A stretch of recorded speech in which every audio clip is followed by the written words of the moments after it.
hello friends मानसास किचनले पुনৰ আপোনালোকক স্বাগতম জনাইছো আশা কৰো আপোনালোক সকলে ভালে কুশলে আছে কোৱাৰেণ্টাইন সিৰিজৰ এইটো মোৰ 6 নম্বৰ ভিডিও হয় আৰু আজি মই আপোনালোকলৈ লৈ আহিছো সয়াবিনৰ একেবাৰে সহজ পদ্ধতিৰে বনোৱা এটা ৰেচিপি আৰু এই ৰেচিপিটো হৈছে নিউট্ৰেলা সয়া চিলি আৰু এই ৰেচিপিটো খাবলৈ বিৰাটেই টেষ্টি হয় फ्रेंड्स তো আপোনালোকে ভিডিওটো আৰম্ভণি পৰা শেষলৈ ভালদৰে চাবচোন তেনেহলে আহকচোন টাইম ওয়েষ্ট নকৰি ঝটপট এই ভিডিওটো আৰম্ভ কৰো প্ৰথমে মই ইয়াত 100 গ্ৰাম সয়াবিন লৈছো আৰু মই ডাঙৰ সাইজৰ সয়াবিন লৈছো এখিনি মই 2 মিনিট সময় গৰম পানীত ভিজাই কিনে তুলি লৈছো আৰু এতিয়া মই ইয়াত এটা কণী ভাঙি দিছো আৰু লগতে মই 2 চামুচ এতিয়া বেসন দি দিম আৰু প্ৰয়োজন হলে মই পিছত বাকিখিনি বেসন ব্যৱহাৰ কৰিম আৰু এতিয়া ডাঙৰ চামুচেৰে 1 চামুচ মই টমেটো সস দি দিছো আৰু লগতে 1 চামুচ সৰু চামুচেৰে 1 চামুচ সয়া সস আৰু লগতে সোৱাদ অনুসৰি নিমখ আৰু অকণমান হালধি গুড়ি আৰু ইয়াৰ লগতে অকণমান ৰেড চিলি পাউডাৰটো অপচনেল হয় এখিনি এতিয়া ভালদৰে হানি লম আৰু প্ৰয়োজন হলে আমি পিছত বেসন আৰু ব্যৱহাৰ কৰিম এয়া চাওক বাকি ৰৈ যোৱা 2 চামুচ বেসন মই ইয়াত এড কৰি দিছো এখিনি এতিয়া ভালদৰে হানি লম আৰু হানি পিনে মই 15 মিনিট সময় ৰেষ্টত থৈ দিম এয়া চাওক फ्रेंड्स মই যিদৰে হানিছো আপোনালোকেও এইদৰে হানিব আৰু হানি পিনে 15 মিনিট সময় ৰেষ্টত থৈ দিব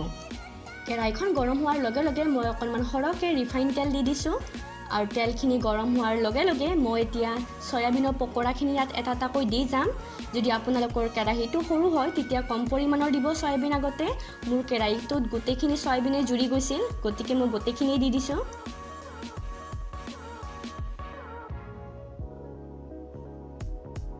এতিয়া অকণমান লৰাই দিম মনত ৰাখিব फ्रेंड्स আপোনালোকে লগে লগে লৰাই নিদিব নহলে জলি ভাঙি যাব পাৰে পকৰা কিটা এয়া চাওক আমাৰ ইখিনি গোল্ডেন ব্ৰাউন হৈ গল আৰু এতিয়া এটা বাটিত কেইখিনি উলিয়াই লম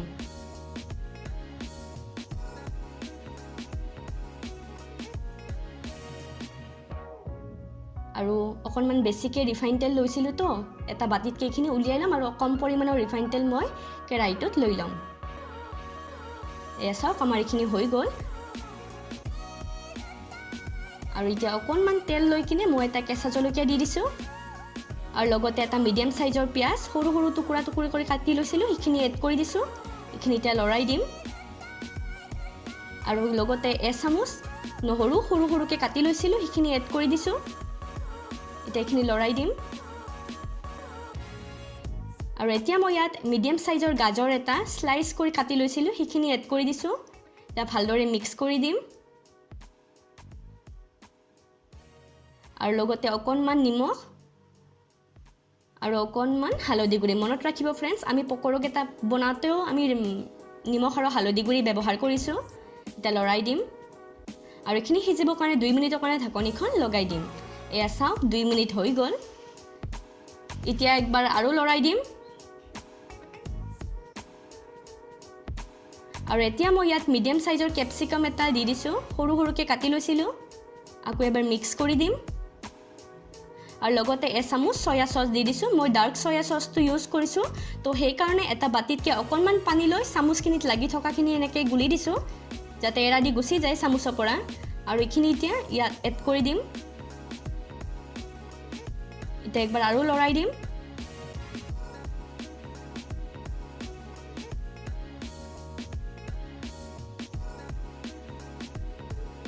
আৰু এতিয়া মই ইয়াত পকৰা কেটা দি দিম সয়াবিনৰ এতিয়া একবাৰ ভালদৰে লৰাই দিম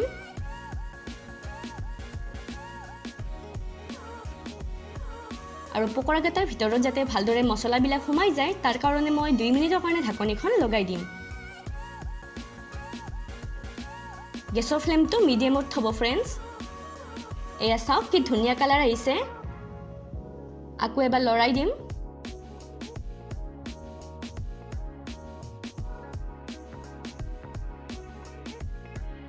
এসক আমাৰ ৰেচিপি প্ৰায় ৰেডি তো फ्रेंड्स আমাৰ ৰেচিপি ৰেডি দেখিছেনে দেখিবলৈ যিমান ধুনীয়া হৈছে খাবলৈ বিৰাট টেষ্টি হৈছে আপোনালোকে এই ৰেচিপিটো গৰম গৰম ভাতৰ লগত পোলাওৰ লগত ফ্ৰাইড ৰাইছৰ লগত ট্ৰাই কৰিবচোন আৰু মোক কমেন্ট সেকশনত জনাব খাই পিনে কেনেকুৱা পাইছে লগতে আপোনালোকে মোক ফেসবুক এণ্ড ইনষ্টাগ্ৰামতো ফলো কৰিব পাৰে মোৰ ডেসক্ৰিপচন বক্সত লিংকটো দিয়া আছে